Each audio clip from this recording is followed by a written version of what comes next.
RTI কৰ্মী নহয়, সাংবাদিকক মাৰা কৰ্মী দিলীপ নাথক এৰেষ্ট কৰিছে। দিলীপ নাথে লগৰ সাংবাদিক এজনক পিটিছিলে, গতিকে সাংবাদিকক মাৰা অভিযোগত অভিযুক্ত দিলীপ নাথক এৰেষ্ট কৰিছে। RTI কৰ্মী নহয়, টাফ একশ্যন। মই ক'লো নহয়, তেওঁৰ অগাধ সম্পত্তি আছে বুলি ওলাইছে, বহুত কিবা কিবি আছে বুলি ওলাইছে। গতিকে পুলিচে তদন্ত কৰিব। তেওঁ নেপালত আছিলে, নেপালৰ পৰা আমি বুজাই বঢ়াই তেওঁক লৈ আহোঁ, লৈ আহি ইয়াতে আমি এৰেষ্ট কৰোঁ। তেওঁ নেপালত গৈ পলাই আছিলে, নেপালৰ পৰা লৈ আহোঁ। আৰু এইবিলাক RTI কৰ্মী নহয়, যোনে সাংবাদিক এজনক মাৰিব পাৰে, তেওঁ সাংবাদিক প্ৰহাৰ কৰা ব্যক্তি বুলি আমি ক'ব লাগিব।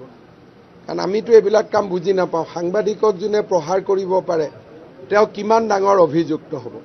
RTI কৰ্মী নহয়, সাংবাদিকক মাৰা কৰ্মী দিলীপ নাথক এৰেষ্ট কৰিছে। দিলীপ নাথে লগৰ সাংবাদিক এজনক পিটিছিলে, গতিকে সাংবাদিকক মাৰা অভিযোগত অভিযুক্ত দিলীপ নাথক এৰেষ্ট কৰিছে। RTI কৰ্মী নহয়, টাফ একশ্যন। মই ক'লো নহয়, তেওঁৰ অগাধ সম্পত্তি আছে বুলি ওলাইছে, বহুত কিবা কিবি আছে বুলি ওলাইছে।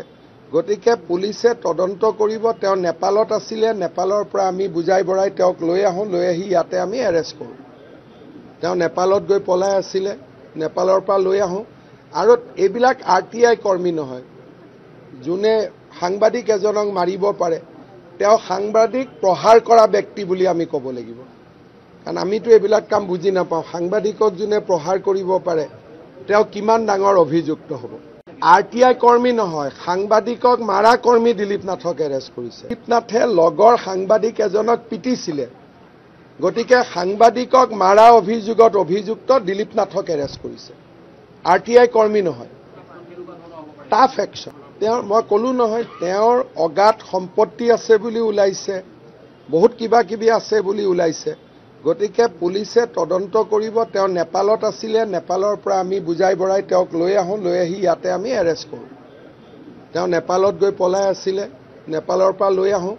আৰু এইবিলাক RTI কৰ্মী নহয়, যোনে সাংবাদিক এজনক মাৰিব পাৰে, তেওঁ সাংবাদিক প্ৰহাৰ কৰা ব্যক্তি বুলি আমি ক'ব লাগিব। কাৰণ আমিতো এইবিলাক কাম বুজি নাপাওঁ। সাংবাদিকক যোনে প্ৰহাৰ কৰিব পাৰে, তেওঁ কিমান ডাঙৰ অভিযুক্ত হ'ব। RTI কৰ্মী নহয়, সাংবাদিকক মাৰা কৰ্মী দিলীপ নাথক এৰেষ্ট কৰিছে। দিলীপ নাথে লগৰ সাংবাদিক এজনক পিটিছিলে, গতিকে সাংবাদিকক মাৰা অভিযোগত অভিযুক্ত দিলীপ নাথক এৰেষ্ট কৰিছে। RTI কৰ্মী নহয়, টাফ একশ্যন। মই ক'লো নহয়, তেওঁৰ অগাধ সম্পত্তি আছে বুলি ওলাইছে, বহুত কিবা কিবি আছে বুলি ওলাইছে। গতিকে পুলিচে তদন্ত কৰিব। তেওঁ নেপালত আছিলে, নেপালৰ পৰা আমি বুজাই বঢ়াই তেওঁক লৈ আহোঁ, লৈ আহি ইয়াতে আমি এৰেষ্ট কৰোঁ।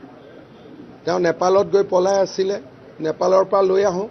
আৰু এইবিলাক RTI কৰ্মী নহয়, যোনে সাংবাদিক এজনক মাৰিব পাৰে, তেওঁ সাংবাদিক প্ৰহাৰ কৰা ব্যক্তি বুলি আমি ক'ব লাগিব। কাৰণ আমিতো এইবিলাক কাম বুজি নাপাওঁ। সাংবাদিকক যোনে প্ৰহাৰ কৰিব পাৰে, তেওঁ কিমান ডাঙৰ অভিযুক্ত হ'ব।